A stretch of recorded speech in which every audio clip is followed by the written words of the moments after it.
কে তুমি? ঋষি, আমার সঙ্গে কথা বলো। ঋষি, আমি কিছু জিজ্ঞাসা করছি, উত্তর দাও। আমি বলছি, ও কিছু বলবে না।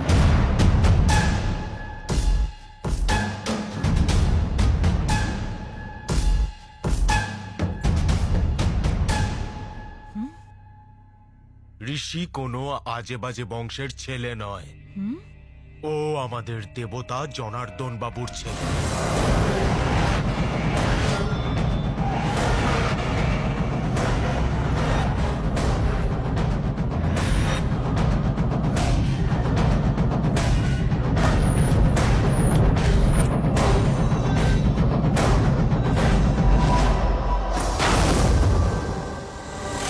বড়বাবু এসে গেছেন, চলো দাদা ভেতরে যাই।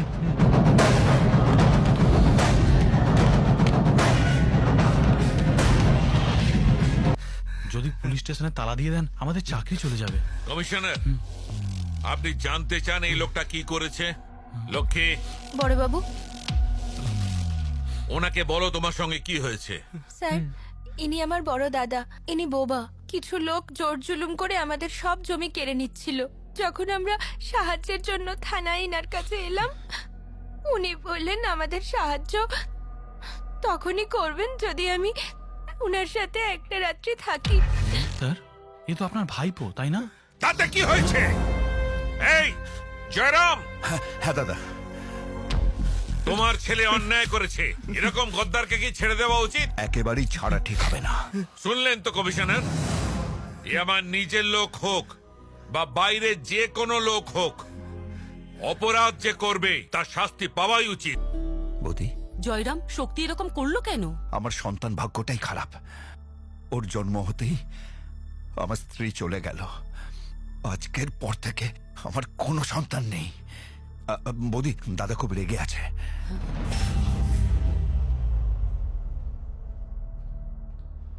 উমা, হ্যাঁ বলুন। বড়বাবুর জন্য চা নিয়ে এসো। হ্যাঁ। সুমিত্রা, আজ আমি চা খাবো না, আমি আমার ঘরে যাচ্ছি। আমাকে একটু একলা থাকতে দাও। শোনো, আমার কথাটা শুনে যাও। ঋষির ফোন এসেছিল একটু আগে। ঋষি? আমার ছেলে আমার থেকে একদম আলাদা। ওকে এই পরিবেশ থেকে দূরে রাখা হয়েছে। ও একজন নেহাতি ভালো মানুষ।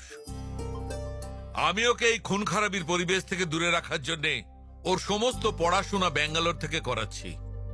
হ্যাঁ, এখন বলুন ওর কুষ্টিতে কি লেখা আছে? এই শম্ভু, এই কুষ্টিতে তুমি কি দেখতে পেলে? এটাই দেখলাম যে ও অনেক লোকজনকে ধরে পেটাচ্ছে, কত লোকজনের হাত পাও ভেঙে দিচ্ছে।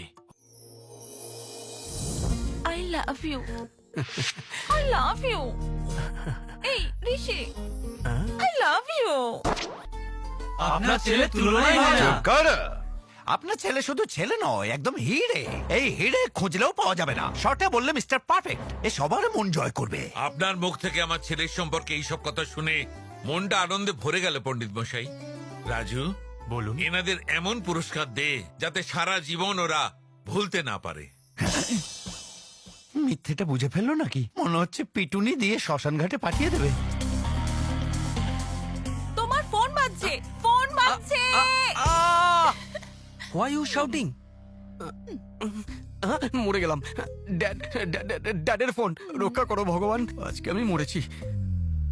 হ্যাঁ বাবা, বলো। তুই কাল আসছিস তো? হ্যাঁ, আসবো তো। প্রত্যেকদিন মন্দিরে যাস তো? হ্যাঁ, যাই তো, দিনে 2 বার। কপালে তিলক কাটিস তো? হ্যাঁ, এত বড় তিলক কাটি যে কপালটাই ভর্তি হয়ে যায়। শাস্ত্রীয় সঙ্গীত শিখছিস তো? হ্যাঁ, আমি খেতে বসতে শুতে পড়তে ওই সাধনাতেই মেতে আছি। কালকে আসবার সময় তো শাস্ত্রীয় সঙ্গীতের গুরুকেও সঙ্গে হ্যাঁ, আনিস। নিয়ে আসবো। শাস্ত্রীয় সঙ্গীতের গুরুকে কেন নিয়ে যাব বাবা? রেওয়াজ করবার জন্য। এখানে সেরকম কোনো গুরু নেই না। আচ্ছা, এই কথা। তাহলে তো গুরুকে আমাকে নিয়ে যেতেই হবে। কেন এত চিন্তা কিসের? না না, চিন্তা কিসের? টাকা ফেলো, তামাশা দেখো। টাকা? ও শিট! না মানে ট্রেন, বাসের টিকিট, প্লেনের টিকিটের জন্য টাকা লাগবে না? কালকে তাড়াতাড়ি আসিস। ঠিক আছে বাবা। ফোনটা রাখছি। কাল আসছে তো। ফেসে গেলাম, ফেসে গেলাম, ফেসে গেলাম, ফেসে গেলাম। কি হয়েছে কি? বাবা ডেকেছে, তাও আবার শাস্ত্রীয় সঙ্গীত গুরুকে সঙ্গে নিয়ে যেতে বলেছে। শাস্ত্রীয় সঙ্গীত মানে? আমার বাবা এখানে আমাকে শাস্ত্রীয় সঙ্গীত শেখার এবং পড়াশোনার জন্যই পাঠিয়েছে, কিন্তু আমি তো শিখছি